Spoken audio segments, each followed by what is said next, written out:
जय श्री कृष्ण बच्चों। आज मैं आपको क्लास 7 और क्लास 8 और क्लास 9 का बड़ा ही इंपॉर्टेंट थ्योरम बताने जा रहा हूँ। एस एस एस सर्वांग क्षमता प्रतिबंध है। धीरे धीरे करके ये किताबों से गायब हो रहा है, लोगों के दिमाग से गायब हो रहा है और हमारे समाज से कुछ दिन के बाद ये गायब हो जाएगा।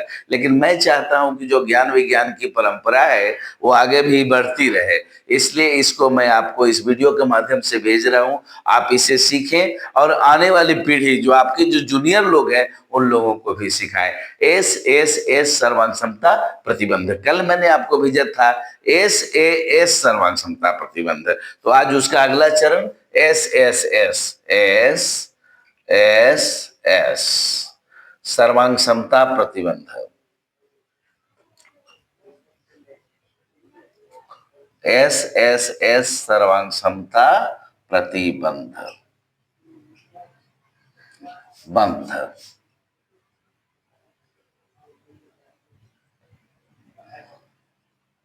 दो त्रिभुज आपस में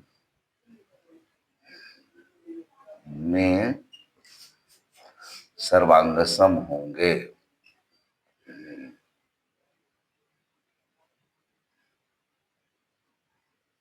दो त्रिभुज आपस में सर्वांगसम होंगे यदि पहले त्रिभुज की तीनों भुजाएं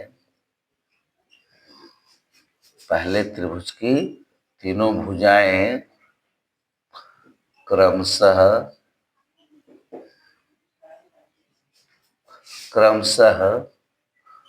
दूसरे त्रिभुज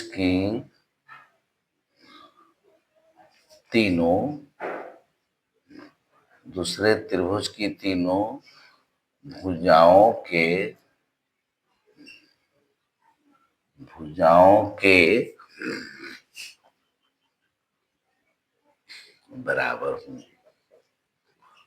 बराबर। आज अगर आप इसे समझेंगे तभी आपको जब 10th में आप जाएंगे तो एस एस एस समरूपता प्रमेय आपको समझ में आएगा, क्योंकि जो सर्वांग क्षमता समझा है वही समरूपता को समझ सकता है। तो इसमें बता रहा है कि दो त्रिभुज आपके सामने हैं, इस तरह से है बच्चों।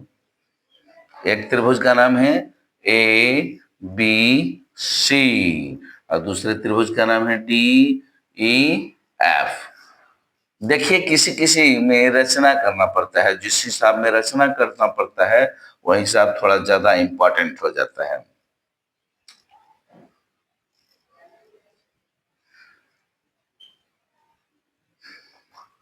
तो इसमें रचना करना पड़ा, इसलिए इसका महत्व भी बढ़ जाता है। जिसमें भी रचना करना पड़ता है मतलब वो हिसाब थोड़ा ज्यादा महत्वपूर्ण हो जाता है। तो बच्चों, हम लोग चलेंगे मुख्य प्रतिज्ञा से। मुख्य प्रतिज्ञा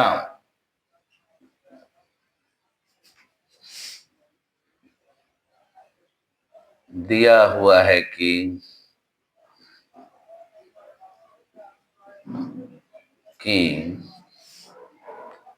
त्रिभुज एबीसी और त्रिभुज डीईएफ में ए बी बराबर डी, बी सी बराबर ई एफ, ए सी बराबर डी एफ, यानी तीनों भुजा के बराबर है, साबित करना है।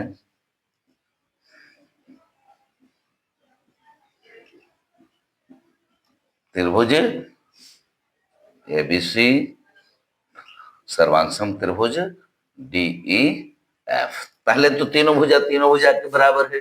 दिया हुआ है त्रिभुज एबीसी और त्रिभुज डीईएफ में ए बी बराबर डी, बी सी बराबर ई एफ, ए सी बराबर डी एफ। साबित करना है त्रिभुज एबीसी सर्वांगसम त्रिभुज डीई एफ। अब हम लोग लिखेंगे रचना।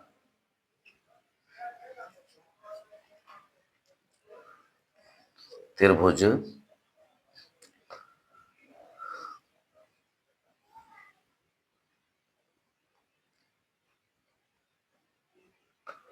यहां पर पी आप लिख देंगे, पी ई एफ की रचना की गई, त्रिभुज पी ई एफ की रचना की गई। इस प्रकार की, इस प्रकार की ए बी बराबर ईपी हो तथा कोण, तथा कोण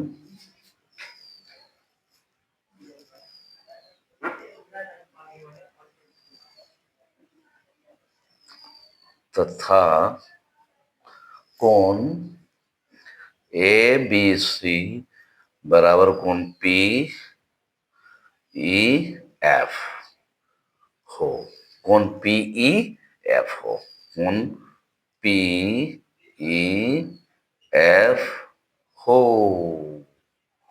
इस तरह से हमने रचना किया है बच्चों कि ये कोण जो आपका है, ये कोण बराबर इस कोण के मिल जाए और ये भुजा जो है बराबर इस भुजा के मिल जाए। हम लोग चलेंगे प्रमाण से। प्रमाण, त्रिभुज ए बी सी तथा त्रिभुज पी ई एफ में, पीई ए बी सी और पीई एफ में ए बी बराबर क्या मिलेगा बच्चों, तो पीई बगल में क्या लिखोगे, रचना से, और बी सी बराबर क्या मिलेगा, ई एफ बगल में लिखोगे दिया हुआ, दिया हुआ है। फिर नीचे लिखेगा कोण ए बी सी बराबर कोण पी ई एफ बगल में क्या लिखोगे, रचना से।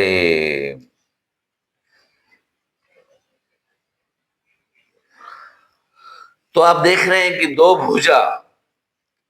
भुजा और बीच का कोण दो भुजा और बीच के कोण के बराबर है। तो कल इसीलिए मैंने आपको, अब समझ में आ गया होगा कि आखिर ए सी पहले क्यों बताया गया, क्योंकि उसके आगे जितने भी प्रमेय होंगे सब इसी एस का प्रयोग करके प्रूव होंगे, इसलिए कल मैंने आपको बताया था। तो यहां भी देखिए दो भुजा बीच का कोण दो भुजा बीच के कोण के बराबर मिल रहा है, लिखेंगे इसलिए एस सर्वांग समता प्रतिबंध से, सर्वांग समता प्रतिबंध से, सर्वांग समता प्रतिबंध से ट्रायंगल एबीसी, सर्वांग ट्रायंगल पी ई एफ, इसको मानेगा इक्वेशन फर्स्ट। एबीसी सर्वांग पीई एफ, यानी जो ऊपर वाला और ये नीचे वाला, ये दोनों ट्रायंगल आपस में क्या हो गए, सर्वांगसम हो गए। रचना में एक काम और करना था बच्चों, डी से पी को मिलाना था, तथा डी से पी को मिलाया। ये रचना में आप लोग लिखिएगा, डी से पी को मिलाया। रचना में त्रिभुज पीईएफ की रचना की गई, इस प्रकार की ए बी बराबर ईपी हो तथा एंगल एबीसी बराबर एंगल पीएफ हो, और डी से पी को मिलाया। ये हो गया आपका रचना। तो इतना आप लिख लीजिए बच्चों, क्योंकि मैं इस गाड़ी को अब आगे बढ़ाने जा रहा हूँ। तो जब आप इतना लिख लेंगे फिर आगे में, चूंकि इसका कुछ भाग मुझे मिटाना भी पड़ सकता है, इसलिए मैं चाहता हूं कि आप लोग इसको अगर स्क्रीनशॉट ले सकते हैं तो स्क्रीनशॉट ले लें, अगर लिखना चाहते हैं तो लिख लें, ताकि आगे हमको बताने में सहूलियत हो। तो स्क्रीनशॉट ही ले लीजिए। एक बच्चा बोल रहा था सर मैं ले नहीं पाया था, इससे थोड़ा रुक जाते हैं, आप लोग स्क्रीनशॉट ले लें। अगर लिख सकते हैं तो लिख भी लीजिए, बहुत अच्छी बात है, तो मैं आगे बढ़ूंगा आपको। और तो बेटर यही होगा कि आप स्क्रीनशॉट ही ले लें। ठीक है, तो आगे बढ़ूं अब। ठीक है बच्चों,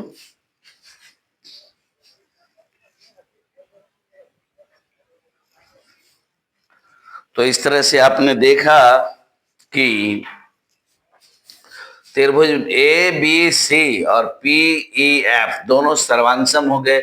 ऐसी स्थिति में बच्चों आपको मिलेगा ए बी बराबर क्या है, पीई। ठीक है, और पहले से आपको पता था ए बी बराबर डीई। यहां हम लिख सकते हैं समीकरण फर्स्ट से, यहां लिख सकते हैं दिया हुआ है, दिया हुआ है। ठीक है बच्चों, तो अब आप बताएंगे कि अगर ये भुजा और ये भुजा बराबर है तो डीई पी कैसा त्रिभुज होगा। डीई पी एक समद्वि बाहु त्रिभुज होगा। इसलिए मिलेगा आपको ये कोण और ये कोण दोनों बराबर हो जाएंगे बच्चों। कहने का मतलब हुआ कि कोण ई डी पी बराबर कोण ई पी डी, ये कोण और ये कोण आपस में बराबर होगा, क्योंकि आपको मैंने बताया है समद्विबाहु त्रिभुज के आधार पर के कोण आपस में समान होते हैं। इसलिए कोण ई डी पी बराबर कोण ई पी डी। ठीक है, और ये आपको मान लेंगे इक्वेशन बराबर कुछ मान लेते हैं x डिग्री, इसको इक्वेशन आप 2 मानिएगा। पुनः त्रिभुज डी एफ पी में यहां भी बच्चों यही बात मिलेगा, ये साइड इसके भी बराबर होगा और ये साइड इसके भी बराबर आपको दिया हुआ है। तो यहां मिल जाएगा आपको डी एफ बराबर मिल जाएगा पी एफ, डी एफ बराबर पी एफ। चूंकि डी एफ बराबर पी एफ बराबर आपको क्या मिलने वाले हैं, ए सी के। ये देखिए ये दोनों सर्वांगसम थे तो ये बराबर ये मिलेगा, और ये आपको पहले से दिया हुआ था, इसलिए ये कोण भी ये कोण के बराबर हो जाएंगे। यानी कोण एफ डी पी बराबर कोण एफ पी डी बराबर कितना डिग्री मान लेंगे हम लोग, वाई डिग्री। इसको थर्ड मान लेते हैं। अब ये दोनों को जोड़ेंगे बच्चों, इसको और इसको। समीकरण 2 और समीकरण 3 को जोड़ने पर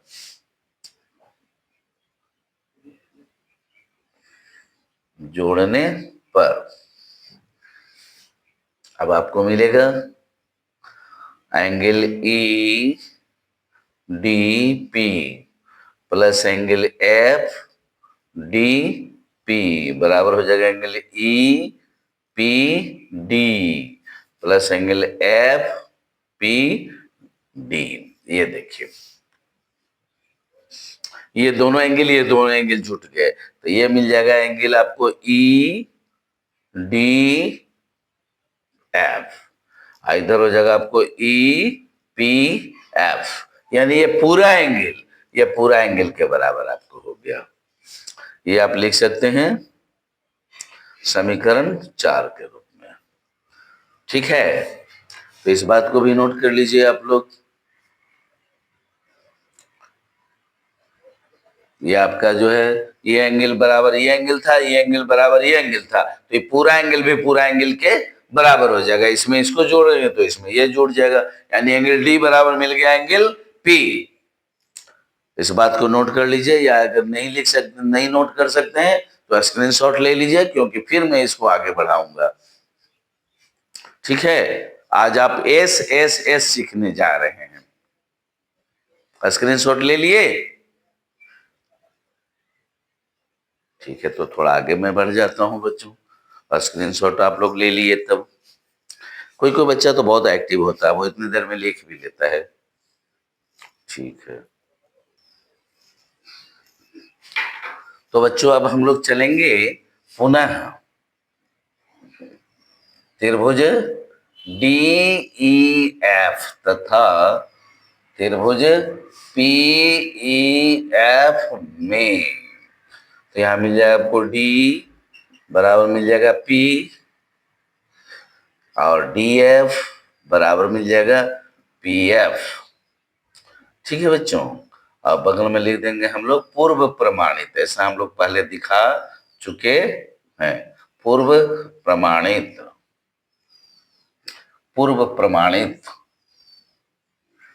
अब फिर लिखेंगे एंगल ई डी एफ बराबर एंगल ई पी एफ, समीकरण 4 से। अब फिर देखिए दो भुजा बीच का कोण, दो भुजा बीच का कोण का मिल गया, इसलिए एस ए एस सर्वांग समता प्रतिबंध से।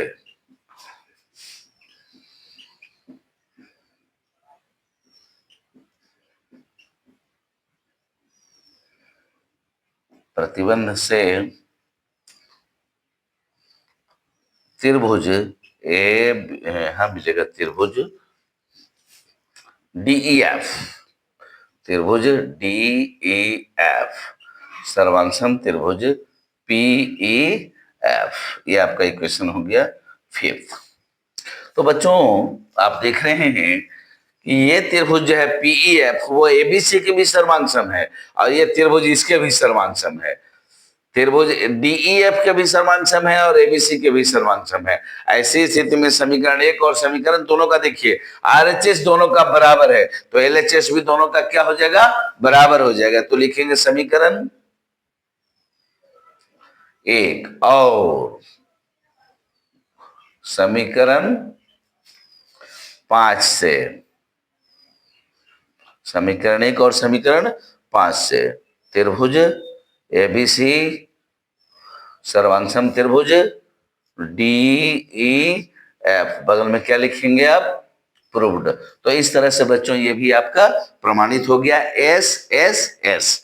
सबसे बड़ी बात है बच्चों कि हम 15 मिनट 20 मिनट आपके लिए मेहनत करते हैं और आप लोग 1 या 1.5 मिनट इसको देखते हैं, तो ये गलत परंपरा है। आपको पूरा का पूरा लिखना चाहिए क्योंकि जब तक आप पूरी बात नहीं लिखेंगे आपको समझ में नहीं आए। क्योंकि ऐसे जो मैंने आपको भेजा है उसमें बच्चे देखें लेकिन बस 1.25 सेकंड देखे हैं, यानी इतना से कैसे कि 1 मिनट 25 सेकंड में आपने कैसे, मैंने जिस थ्योरम को 10 मिनट में बताया आप 1.5 मिनट में कैसे उसको लिख लिए, 1.25 मिनट में कैसे आप उसको लिख लिए। तो इस तरह से आप लोग पूरा का पूरा लिखने का प्रयास करें, केवल जो है ना केवल नाम के लिए उसको, क्योंकि ये सीखने की बात है, इसमें मेहनत करने की बात है और इस समाज को बचाने के लिए धीरे धीरे कर करके इसको सीखना होगा। केवल ये देखने से कि चलो 2 मिनट देख लिया 1 मिनट देख लिया, नहीं, ये देखना नहीं है बच्चों। हम जानते हैं कि इसमें आपका मन नहीं लगता है, ये कोई रोचक तथ्य नहीं है, बड़ा इंपॉर्टेंट है। इसलिए मैंने पहले ही आपको कहा था root of education is very bitter. पढ़ाई लिखाई का जो जड़ है ना बड़ा तीखा होता है, but fruits are very sweet. लेकिन इसके जो फ्रूट्स होते हैं उसको जो फल लगेंगे वो बड़े मधुर लगेंगे आपको, क्योंकि ये आपको बिल्कुल आपके मंजिल तक ले जाएंगे। अभी आपको मेहनत लगेगा और जो रील्स वगैरह होते हैं जिसमें तरह तरह के मनोरंजक बातें होती है वो सब अच्छा लगता है देखने में, बहुत अच्छे बच्चे देखते भी हैं, लेकिन ये उनके लिए ज्यादा जरूरी है। अभी आपका समय विद्या अध्ययन का है बच्चों। हम लोग को मनुष्य जो मानव जीवन में आए हैं ना 4 फेज हम लोग को मिला है, धर्म अर्थ काम और मोक्ष। तो अभी आपका धर्म का समय है और ये समय आपका विद्या अध्ययन का है। तो आप जितना ज्यादा आप विद्या अध्ययन में अपना समय लगाएंगे आपको उतना लाभ होगा, उतना बेहतर आगे चलकर जीवन जिएंगे। क्योंकि आज जो अपना समय बर्बाद करेंगे, आज जो रील देखने में अपना समय बिताएंगे, आज जो इंस्टाग्राम चलाने में अपना समय बिताएंगे, कल होकर के उनको रोने के लिए आंसू भी कम पड़ जाएगा। इसलिए अपने भविष्य को ध्यान में रखते हुए आप इन थ्योरम्स को धीरे धीरे कर करके सीखते जाएं। जय श्री कृष्ण।